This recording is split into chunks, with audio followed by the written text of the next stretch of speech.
I would say it was a pretty safe bet that the one magic wish most people would like to be granted would be to be able to see into the future. I mean, think what it would mean, backing the right horse. But we can't. We have to guess about tomorrow, and we have to act on that guess, and it's never been any different. And that's why following the trail from the past up to the emergence of the modern technology that surrounds us in our daily lives and affects our lives is rather like a detective story. Because at no time in the past did anybody who had anything to do with the business of inventing or changing things ever know what the full effects of his actions would be. He just went ahead and did what he did for his own reasons, like we do. That's how change comes about. And it's like a detective story because if you follow the trail from the past up to a modern man-made object, the story is full of sudden twists and false clues and guesswork. And you never know where the story is heading until the very last minute.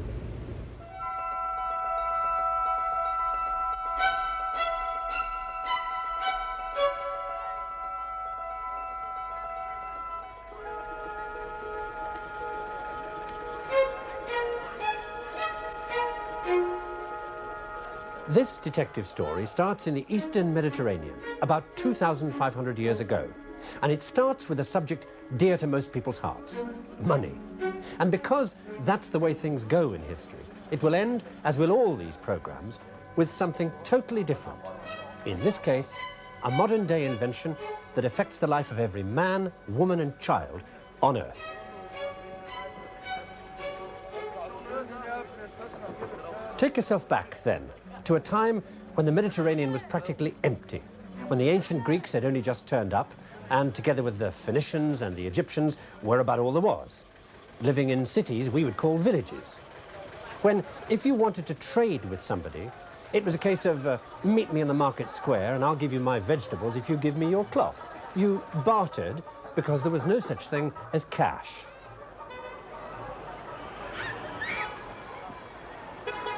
And the reason we've come looking for clues in this particular city on the Mediterranean has to do with how cash was invented and what happened as a result. The way it happened shows how change comes as much as anything by accident.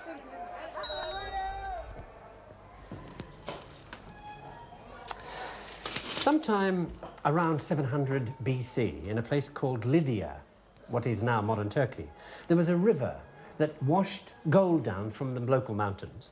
And the local people used to pan it and melt it down for religious objects, jewelry, that kind of stuff. And then, in the riverbed, somebody came across this. It's called a touchstone. And if you rub gold onto it, you get a streak. But if you rub gold mixed with silver or something else, you get a different kind of streak. See what that means? If that streak is pure gold, and somebody's trying to offload garbage onto you, well, you take what he calls gold and you rub it on the touchstone and you can see immediately that what he says is gold isn't up to your standard. Well, the Lydians went immediately into the business of standardizing their precious metals, and over the next 300 years or so, all over the Eastern Mediterranean and in Persia, the habit spread of accepting metal instead of goods as payment, because now you could trust the value of the metal. After that point, in any state or empire that had a mint making coins, the new money really stimulated trade.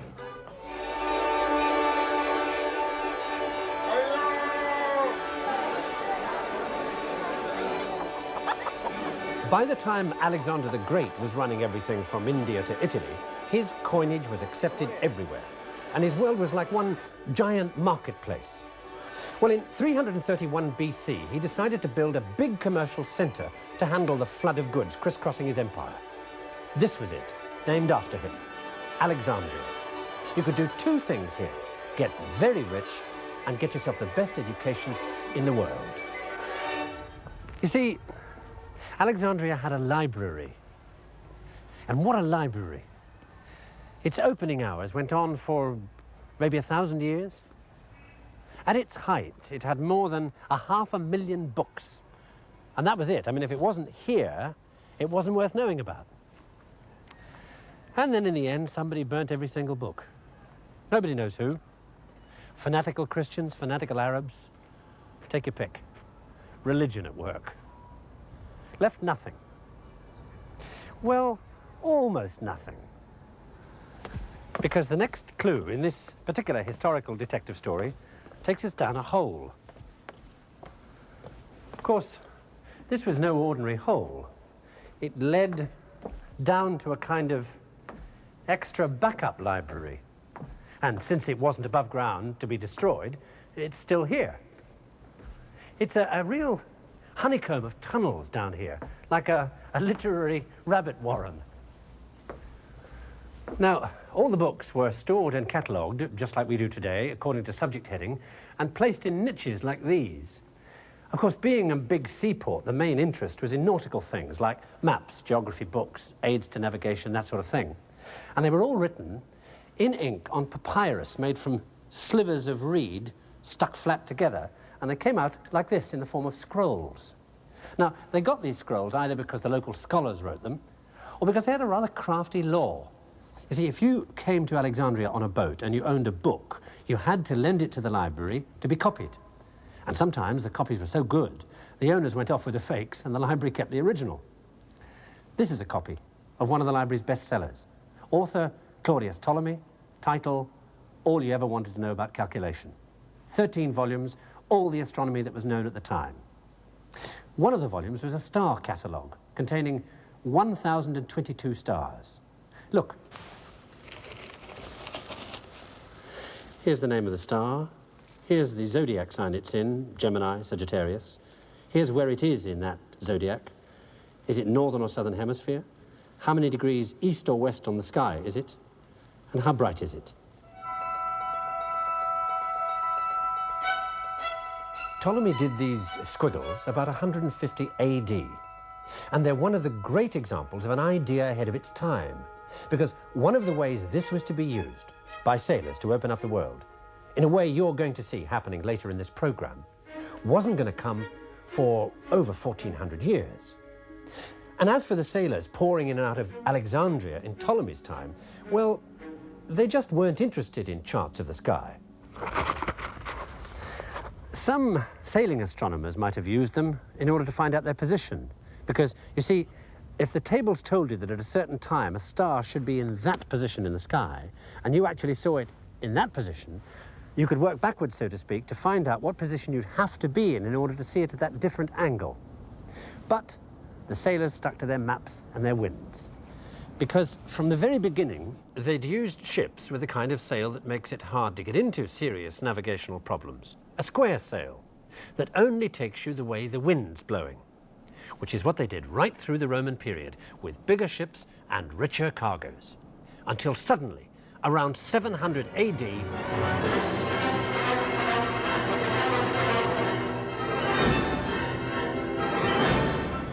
the newly arrived Arab pirates gave one simple order.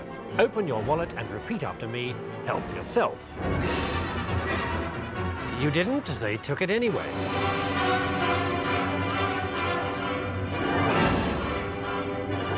It became clear to even the dumbest merchant that the quickest way to lose a fortune was to put it all in one big fat cargo ship so the Arabs could take the lot. Everybody started spreading the risk in smaller ships, less to be plundered in one go.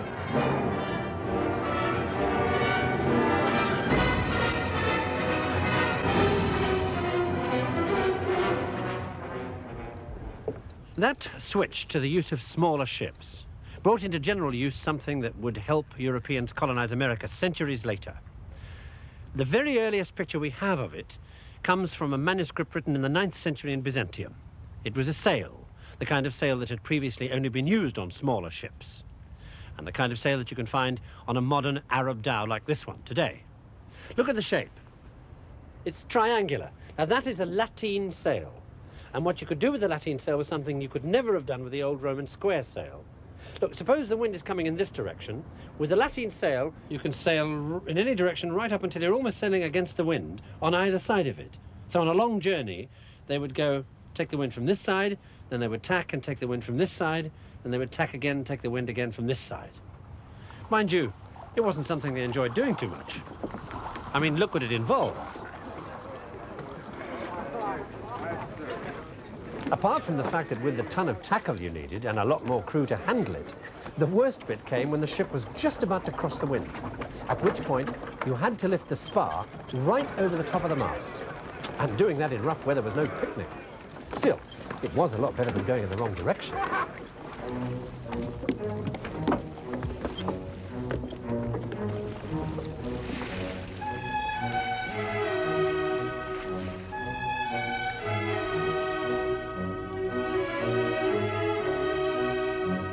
Now, if you're not a sailing buff, you may not be turned on by the lateen sail.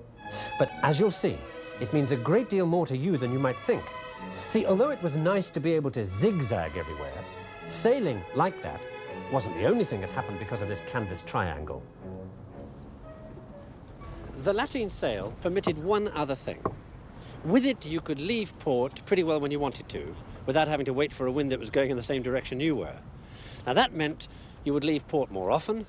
That meant there was more cargo on the move, more trade, more prosperity. It's probable that the Arabs introduced the lateen sail into Western Europe just about in time to play a major role in the recovery of the European economy after the chaos and confusion of the so-called Dark Ages. However, by about 1200, there was so much bulk cargo, like grain or crusaders going to the Holy Land, so much bulk cargo on the move that the ships had got very much bigger. And then they ran into another problem, the problem of steering. You see, up until that point, you steered with a couple of oars, one off either side of the stern. But by about 1200, the ships were so big that those oars just really weren't feasible anymore, which was why they probably picked up an idea from the Chinese that solved the problem. This, the stern-post rudder. With the stern-post rudder, you could handle a ship of almost any size in almost any sea condition. So, by the 13th century, the Europeans had all the technology, the lateen sail, the old square sail, the stern-post rudder, to go anywhere they wanted to. They didn't need to use it until 1453, when Constantinople fell to the Turks. And after that, it was, if you wanted something from the Far East, it was either pay the price the Turks wanted for letting it come through their territory, or go get it yourself, which is just what the Europeans did in the great 16th century voyages of discovery.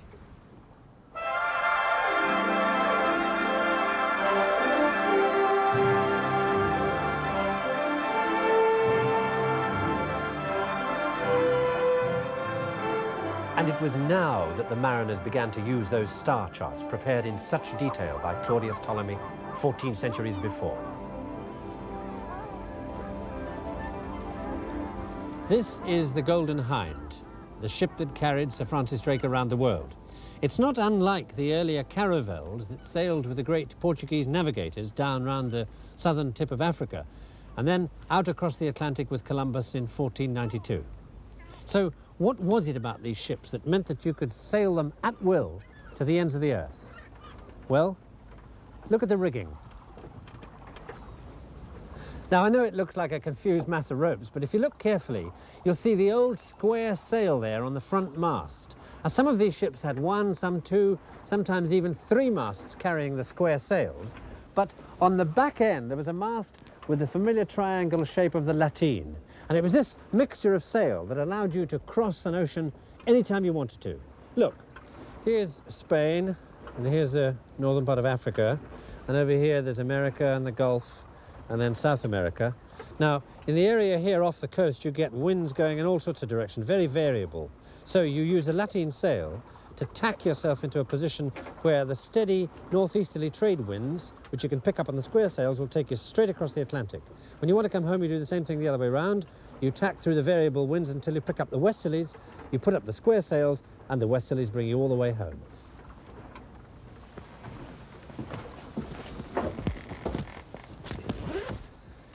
Most of the maps they used at the time were made in Mallorca, and by the 14th century, they were turning out Portoland charts and updating them as explorers came back with more information. Now, the charts contained only what a sailor needed to know. No inland detail at all, just details of the coastline, the names of the harbours, and these lines showing the directions of the major and minor winds along which you steered. The charts were very precise, and because the aim of the people using them was profit, they were also very secret. But the thing that really gave Europe the world on a plate was that. The first reference we have to it is by an English monk around about 1200. It probably came from China via the Arabs to Europe, and early on they would have used it like this. And the magnetized needle stuck through the straw would point north. And then, around about 1300, somebody, probably in the maritime republic of Amalfi, south of Naples, hit on the idea of mounting the needle and putting a card on it, and on the card putting the wind directions and putting the whole thing in a box. The effect of the compass was electric, in more ways than one, as you'll see. Firstly, it meant that you could go out sailing under cloudy skies because you no longer needed the stars or the sun to steer by, and the immediate effect of that was to double the number of voyages because now you could sail in the winter. So silk and spices from India and gold and silver from America began to pour into Europe. And it wasn't until enough men had sailed to enough places that they realized that the faithful compass was lying. There was true north, the north of the pole star, and there was the magnetic north, and depending where on earth you were, that varied. And for a great mercantile empire like England, that was very bad news.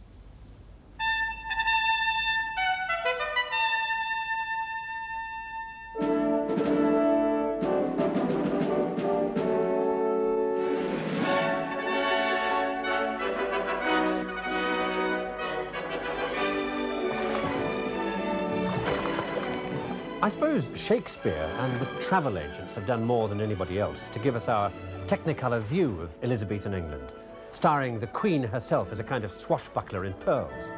Fact is, about all she had time for was bookkeeping. When she took the place over in 1558, it was National Disaster Week.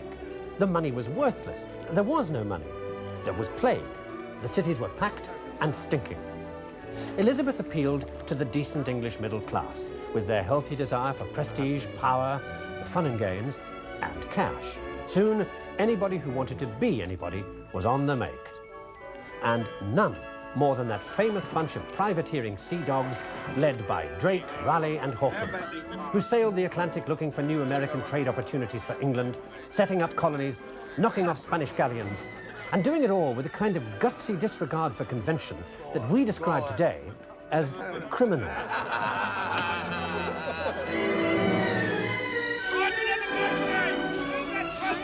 Sweet bear! Sweet bear! Come on, man, yourself. Get this box out to you. The privateers would bring back everything they could lay their hands on, even Eskimos. Don't you touch me! And somewhere, in among the hustle and bustle and talk of adventure during the great feast days at places like Hampton Court, there must always have been some bore saying, "Hey, listen, you'll never guess what happened to my compass needle last week." Toss on!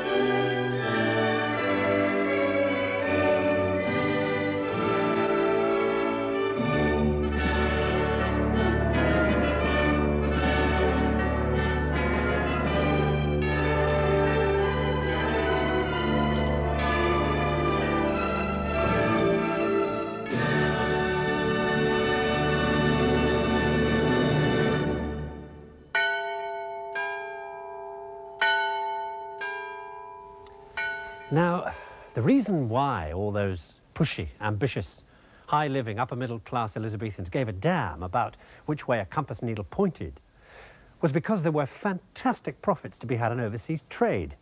And if your needle let you down and you went off course, well, there was a pretty good chance you wouldn't get home with all the lovely money. See, the problem with the needle was really quite simple. It didn't always point in the same direction. And people had been saying that since 1492, when Columbus, on his way across to America, got to about here and panicked because suddenly he realized that his needle wasn't pointing at the North Star.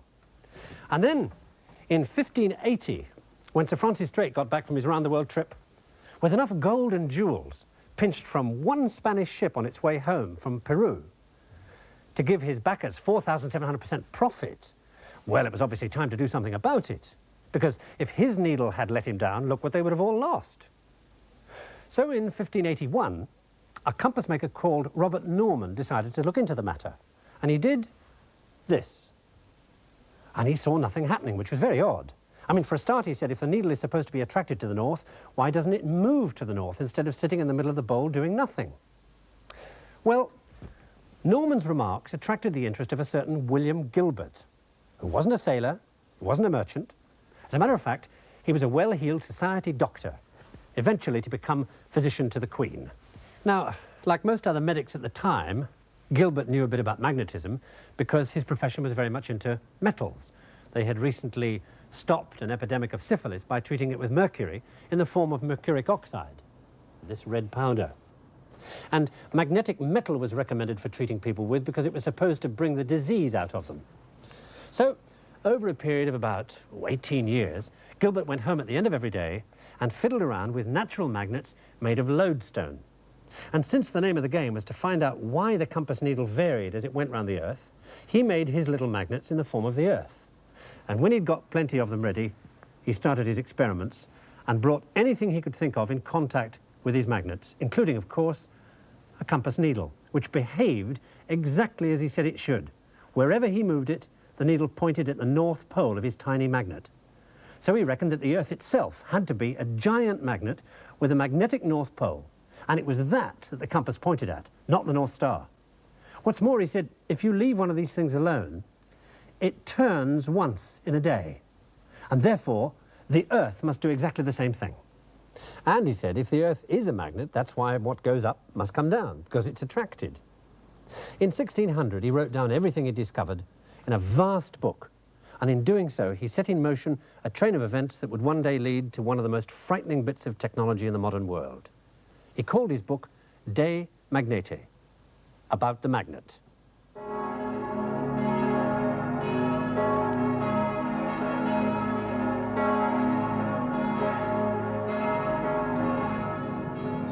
Gilbert's book was practically an overnight success in Europe. I mean, for a start, he was writing in Latin, so he didn't have any translation problems. Most of the intellectuals around used Latin to work with. And then, I mean, look what he was saying, that the Earth is a giant magnet spinning in space, holding the moon with its power, surrounded by the vacuum of interplanetary space, and out there in that vacuum, there are thousands and millions of unseen stars and planets, and he's saying this in 1600? I mean, no wonder everybody went bananas about it. And the reason our detective story takes us next to this small town on the Danube in southern Germany is because of one man who got very excited by what Gilbert had said. His name was Otto Guericke, and in 1653 he was here in Regensburg, commanded by the emperor to attend the coronation of his son. The coronation was the occasion for a great imperial shindig in the town, with dancing and drinking and singing and generally whooping it up. Rather like the annual Regensburg brawl going on here today.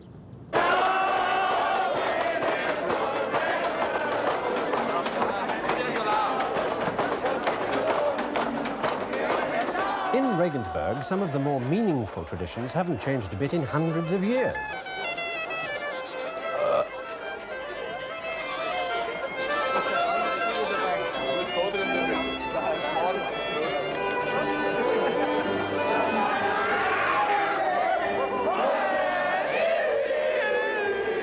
The sober citizens of Regensburg claim that it was here in 1653 that Otto Guericke did something quite amazing as a result of reading what Gilbert had said about the nothingness in interplanetary space. Here in Regensburg, they say, he took a hollow ball made of two hemispheres that fitted together, harnessed horses to each side of the ball, and however hard they pulled, the ball refused to come apart, although the two halves were not held together by any kind of join. What kept them united was a mysterious force so powerful that horses couldn't break it. They say that after the experiment was over, Guericke went on to astound the onlookers by opening a tiny hole in the ball, at which point it fell apart with a twist of his hands. Now, whether or not that actually happened in Regensburg is neither here nor there. The fact is it caused a tremendous stir all over Europe, because the mysterious force holding those hemispheres together is what Gilbert had been theorizing about in 1600 and what in 1654 had only just been discovered, the vacuum, put inside those hemispheres by the newly invented vacuum pump invented by Otto Guericke, or rather adapted by Otto Guericke, because what he did was adapted one of these. You know what that is? It's what you have to have handy if most of your buildings are made of wood. It's a fire extinguisher. See? And Guericke adapted it to suck air instead of water. And it was a very big hit with him. Ferdinand III, Holy Roman Emperor.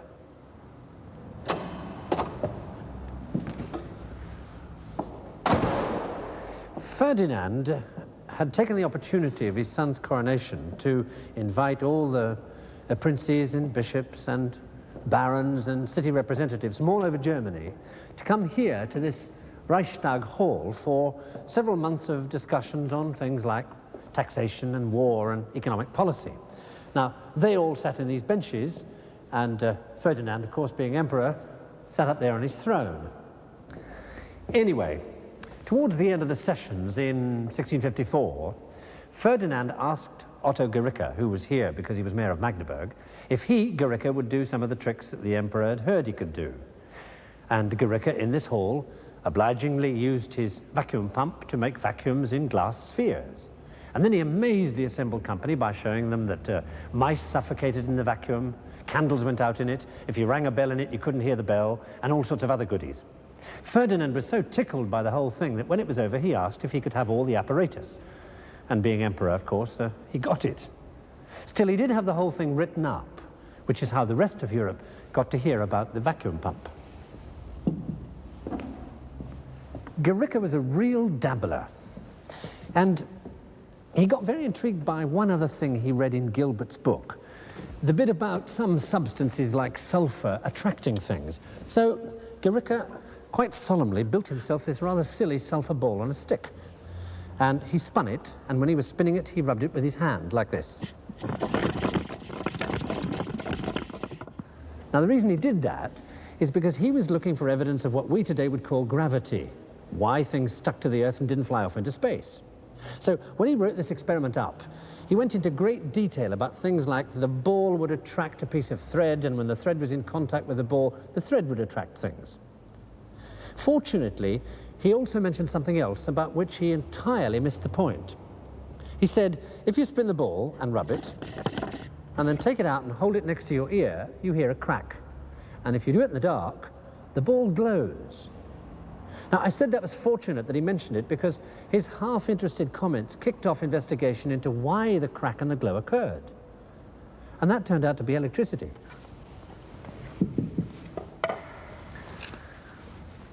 You know, the fascinating thing about moments like this in history is that they lead to so many places at once. We could, for instance, go forward from the vacuum pump to the investigation of air, to the discovery of oxygen, to finding out how the human lungs work, to modern respiratory medicine. Or we could go vacuum pump, steam engine, locomotive. Or we could go vacuum pump, investigation of gases, sending electric sparks through them to see what would happen, the cathode ray tube, modern radar. Or take the globe, the sulfur globe. The fact that the thread, when it was attached, you remember, carried the mysterious force away down the thread, led to people trying to do that deliberately, to send the force down wire. That in turn led to the telegraph, and that in turn led to the telephone. But for our purposes, let's take the route that leads to one of modern society's most horrifying inventions. And the next step on that route, from this 17th century government meeting forward into the future, takes us into the area of the Englishman's favorite topic of conversation, the weather. There was obviously some connection between Guericke's spark and lightning, so people got all excited about atmospheric electricity in general. Was there gunpowder in clouds? Was Irish fog more electric than other kinds? Interest centred on the unfortunate church bell ringers, who, now you mentioned it, did tend to get electrocuted with monotonous regularity. because one of their jobs was to ring the bell during storms.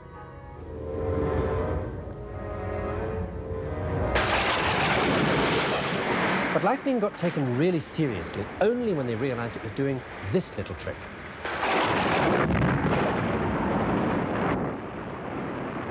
Gunpowder stores kept on doing this. Now, this was serious. It wasn't just costing lives, it was costing money. It was these explosions that brought to public attention the ideas of the 15th son of an American soap maker, who flew his kite in a storm to prove his point. Franklin reckoned the key solution was lightning rods that would attract the negative electricity to their positive metal. Ships' masts were like lightning rods, and it was a disgruntled Navy that finally got the subject widened to include storms in general when this happened.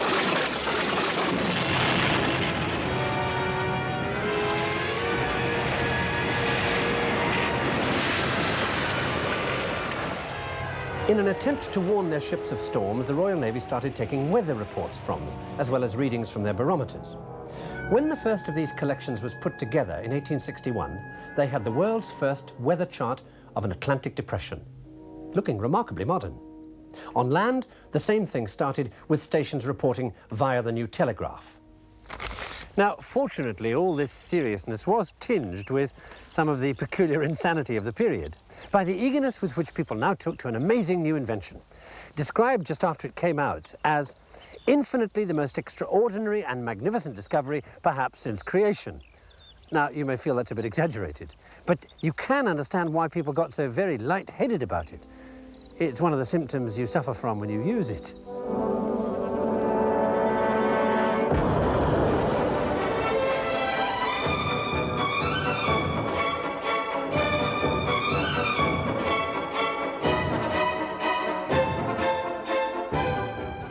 Going up in a balloon makes you feel like doing all sorts of daft things.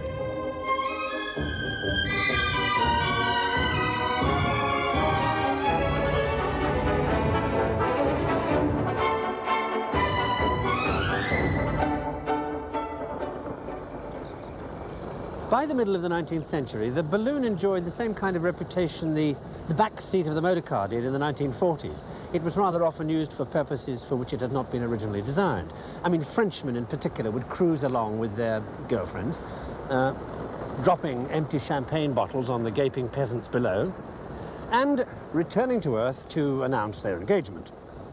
Mind you, some of it was all serious science. They took up barometers and thermometers and cats and dogs and geese and ducks and sheep and 200-pound ladies to observe their effect on the weather, and vice versa.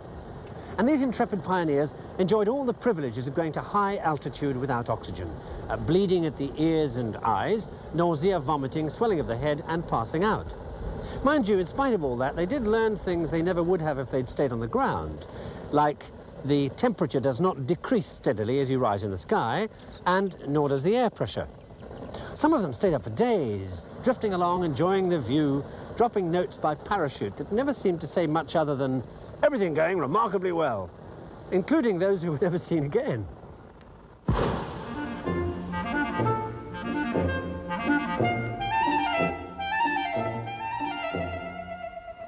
By the late 19th century, what with all these airborne anemometers and reports from shipping and stations on the ground using the new electric telegraph, you could pick up a copy of your Times in the morning and get almost as good a forecast as you can today. The only disadvantage to all this high-altitude information, which by now they regarded as vital, was that sooner or later, when you ran out of hot air or hydrogen or food or champagne, you had to come down. What they needed was some way of staying at high altitude for as long as they liked. Which is why our story next takes us to a place you'd imagine they would have thought of long before. A place where you can stay at high altitude for as long as you like. The Highlands of Scotland.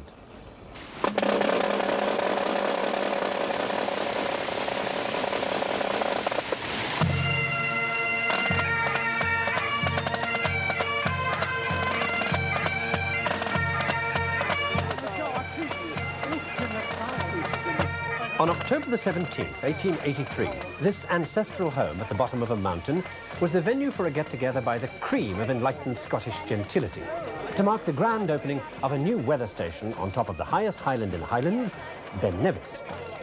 Refreshments were offered to the guests, and provisions were loaded for the journey to come by numerous factors and gillies and other members of the unpronounceable Scottish lower orders. Ladies and gentlemen, could we have you on the lawn for the commemorative photograph, please? So I think the commemorative photograph... It was a grand, ludicrous, overdone affair in the way that all philanthropic Victorian public occasions were. In any other country in the world, they'd have dropped the whole thing till the rain stopped. But this was 19th century Scotland, and they were bent on serious matters. So they gritted their teeth and cheerfully did their duty as the rain filled up their bagpipes.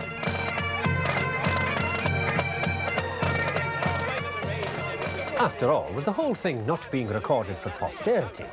A little bit further in. Thank you. Oh, Hold it.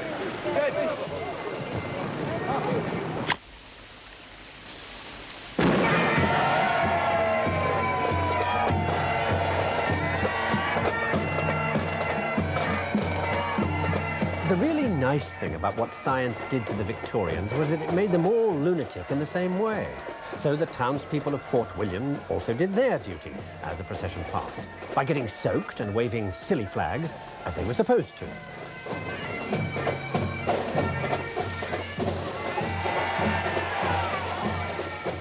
At 9 a.m, the party began their trek up the mountain, led by a single piper busking a catchy little Celtic number called Lochil Zawata France.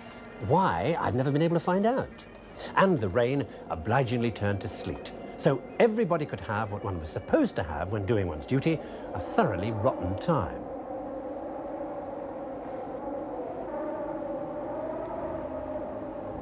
As more and more stations like Ben Nevis were set up and people could sit and look at the weather as it shifted and changed, they noticed that it made distinct patterns. So in good Victorian style, they catalogued them.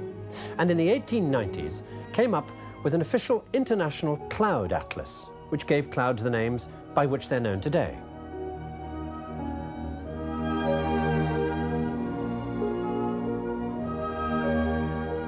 And this catalogue of clouds is the next clue in our detective story, because clouds caused something strange to happen at Ben Nevis.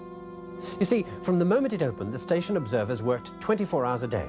Each shift would send off regular reports on temperature, pressure, rain, and so on, and one of the reports they had to file would be about the clouds. And if you were on the dawn shift, you'd sometimes see the clouds in the valley do something very weird to your shadow.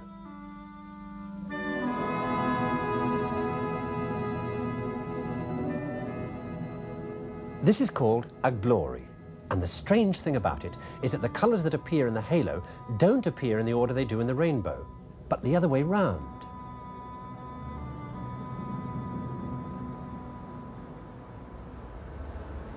At this point, events took the most extraordinary twist, for the very mundane reason that the Ben Nevis Observatory was short of cash. And so, because of that, they used to take on university students during their vacation to act as temporary unpaid observers while their own staff was on holiday. And in September 1894, one of those young men was a Cambridge physics graduate called Charles Wilson. This is him in much later life. And one morning on Ben Nevis, Wilson saw a glory. And it turned him on so much that he decided to go back to Cambridge and make one for himself to find out how they worked. And that's why our detective story brings us here. Because the way Wilson did it, and how, in the long run, what he did came to affect the lives of every man, woman, and child on Earth, is illustrated in every museum of any size in the world. This one's the Science Museum in London, and Wilson's machine is here, hidden away among the thousands of other clues to mankind's inventive genius.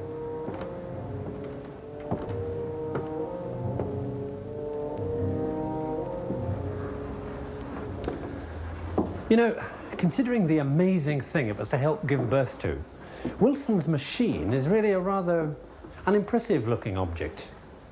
And although you'd expect to find it in the weather section, you know, because of the glory business and all that, that's not where they put it.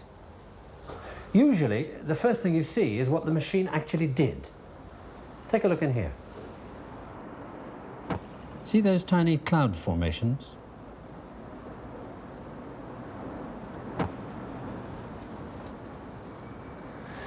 Now, Wilson wanted to make himself clouds because he wanted to make himself a glory to work on, so he built himself a cloud chamber in 1895.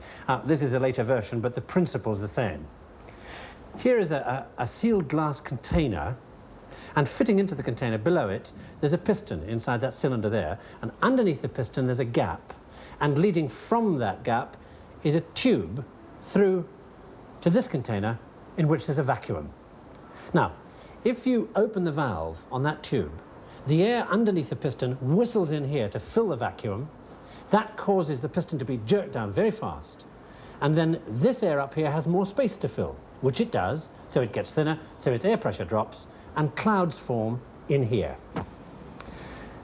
Now, at that time, everybody thought clouds formed because the tiny droplets of moisture condensed on little specks of dust in the air. But when Wilson cleared all the dust out of his machine, he still got clouds. Well, he reckoned it had to be something like radiation, because there wasn't anything else. So in 1896, he took some of the newly discovered X-rays and beamed them into his cloud chamber. And sure enough, they made clouds. But they made them in tiny streaks. Well, thought Wilson, I've established a relationship between radiation and cloud, and that's good enough for me, so he dropped his work on the cloud chamber and went happily back to meteorology. And what he didn't realize was that inside that cloud chamber, he had triggered a scientific time bomb.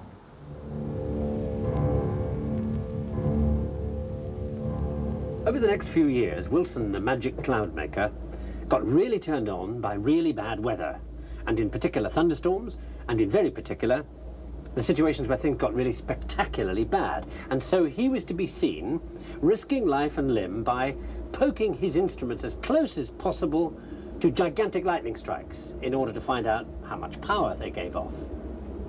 And if you're wondering why I am telling you all this in the front end of a wartime B-29 bomber, well, one of the reasons is that as a result of Wilson being so interested in lightning, wartime flying was safer, if that's the right word to use.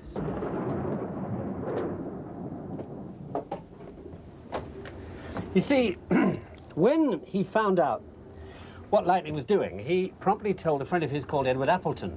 Now, in 1915, what Appleton was trying to do was to find out why, when you turned on your new miracle machine called radio, what you got in your ear, often, instead of long-distance communication, was this.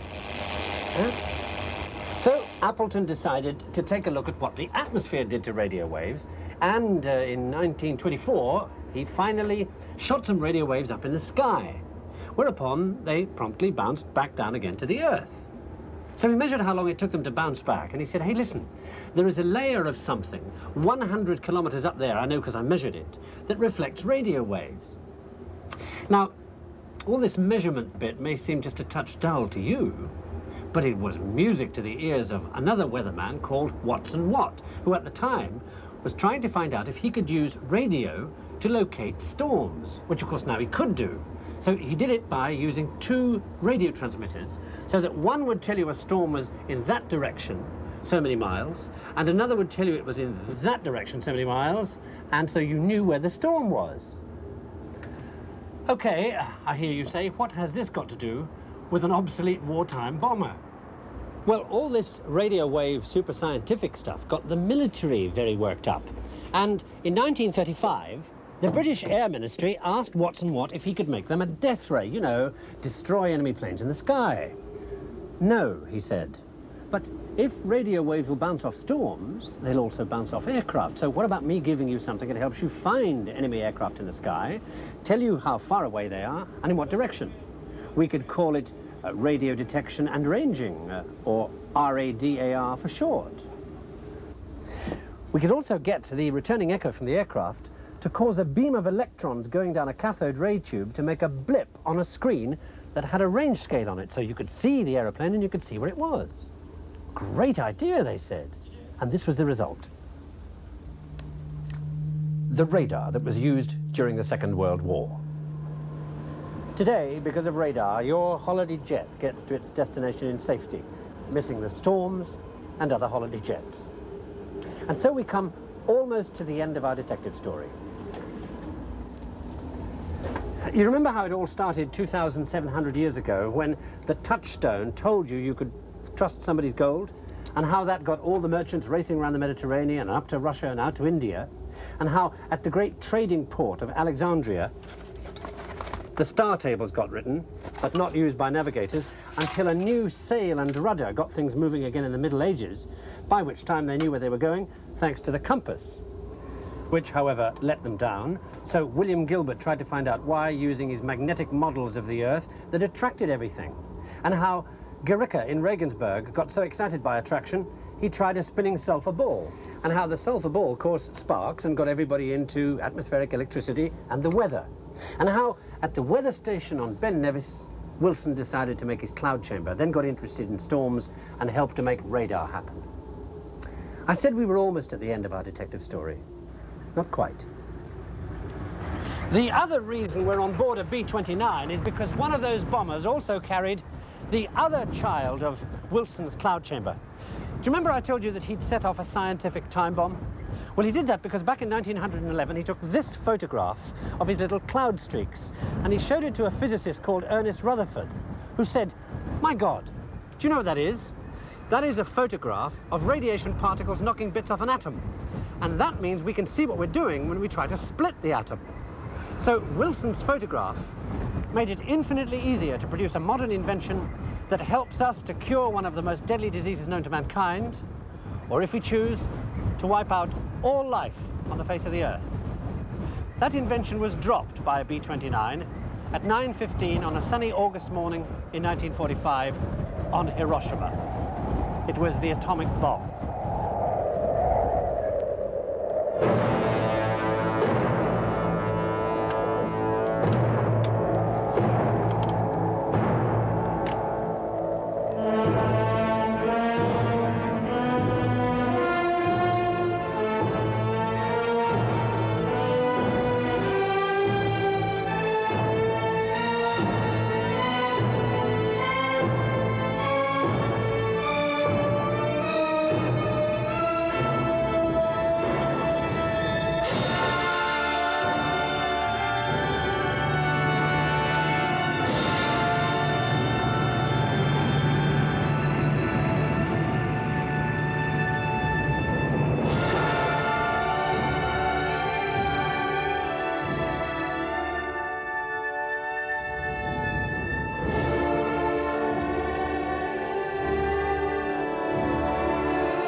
Today, the nuclear bomb is like a sword of Damocles hanging over us. Will it fall again?